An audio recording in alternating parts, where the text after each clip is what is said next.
Hey everybody, and welcome back. So today I have, as promised, my first impression slash demo of the new Kylie Burgundy palette, and I just created something super I think it's pretty wearable, to be honest with you, unless you don't like to have darker colors at all in your makeup.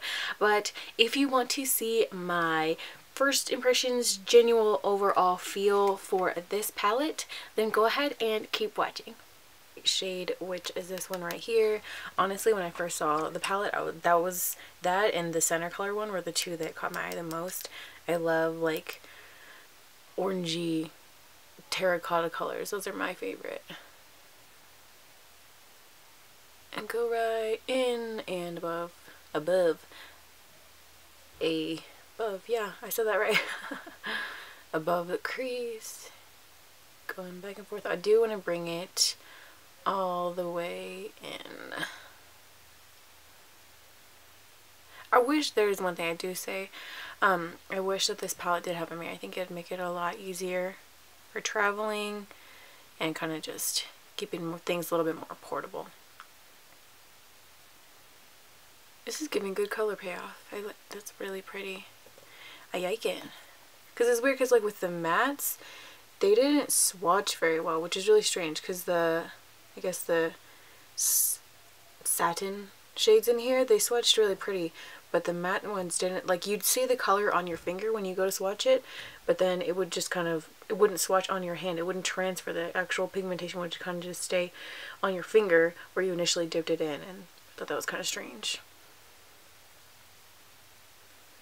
But if it shows up on the eyes, then I don't mind.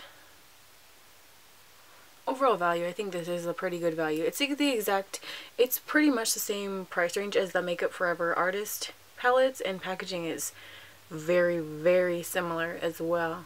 So if you don't mind paying for the Makeup Forever ones, it's pretty much like right there. But these are more everybody's kind of colors. Oh, I like that. That's really pretty.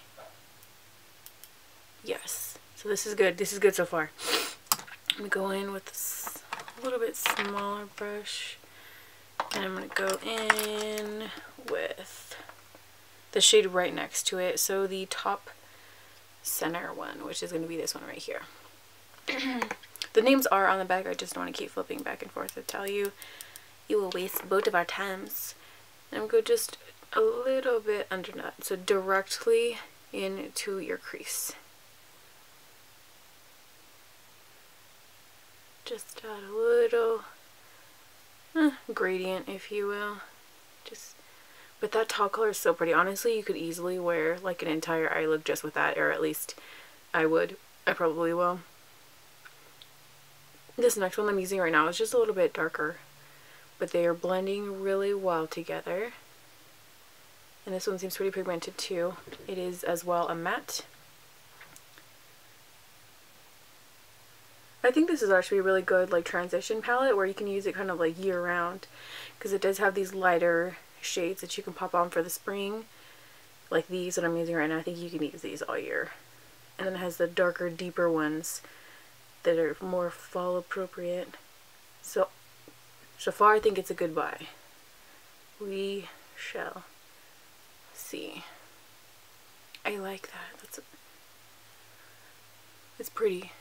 I am impressed.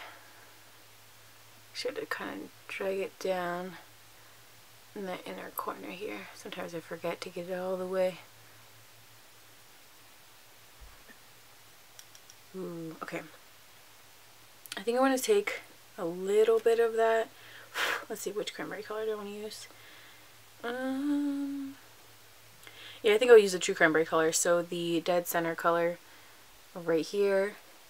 And I'm going to just do a very little bit, like just here on the outer corner.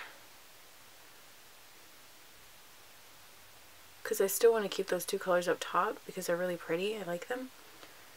But I want to add this cranberry color. I want to find a way to use it.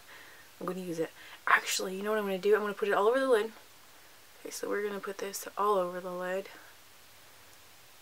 Normally I'd use a different brush, but since I started with the one, I'm going to go in. So I'm going to go ahead instead of keep swiping like I was just doing, I'm gonna pat it in because it'll help get a little bit more compact color. And then once I get enough, this one isn't quite as pigmented, but from what I've heard from other like companies, like CEOs and stuff like that, say that getting like shades of like purple and like one other color, like purple and green or purple and black, I don't know, purple and something else, is really hard to get to be as opaque as other colors, to formulate it that way as well. Okay, do that. I'm going to go ahead and blend it out with a bigger brush that has nothing else on it, just to make sure that it's not obvious that I started there and stopped in another place. Okay, do that. Add just a little bit more in that inner corner. A little bit more. There we go. Blend one more time, just because this one is more of an intense color. Better be safe than sorry. Okay, then we'll go in, do the same thing with the other side. Alright, now what I'm going to do for an extra little pop is I'm going to try this color first. If it doesn't work, we're going to layer one of the other golds. I'm going to use the top left shade, which looks like Naked right here, and I'm going to put that directly in the center. See if these layer over each other well. Oh, okay, that looks, it's not bad. Not bad at all.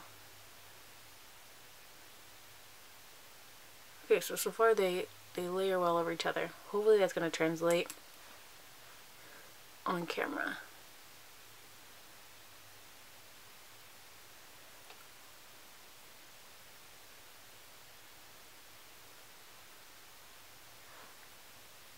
It's not quite as glittery. It looks a little ashy, I guess, over top of that one. It's not quite as glimmery as I was hoping. I'm gonna go in just with the tip of this brush, try and add a little bit more of that cranberry back in to the other sides around it.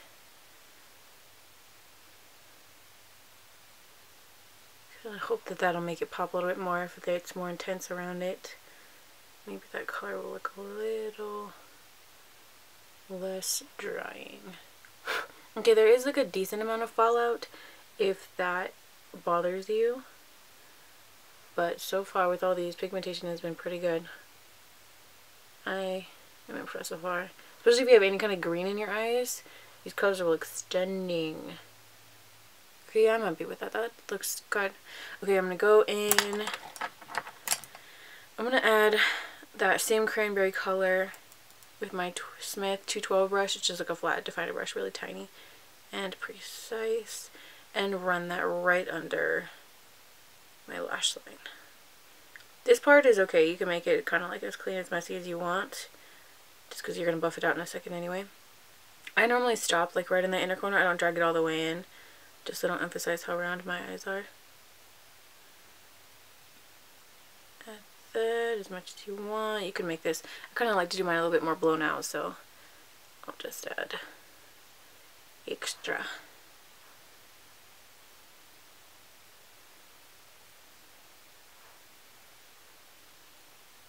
And with these, since the fallout, you can definitely, I would normally do this probably first before I did any of my other makeup, but for the purpose of the tutorial,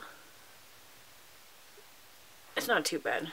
Nothing got underneath the lower lash line, so I can work with that. And then I'm just going to go in with that top right shade, that pretty peach shade, and pop that right under and buff out that cranberry shade for the lower lash line. I like to roll my pencil brushes like in the shadow, kind of like set it and roll it just so I can get a good even coating all the way around.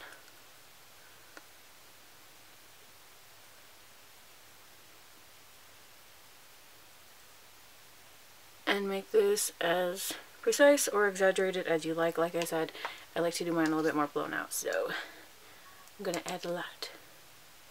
Alrighty, and then this is pretty much just the end look. All I did was add some mascara and then we're good to go.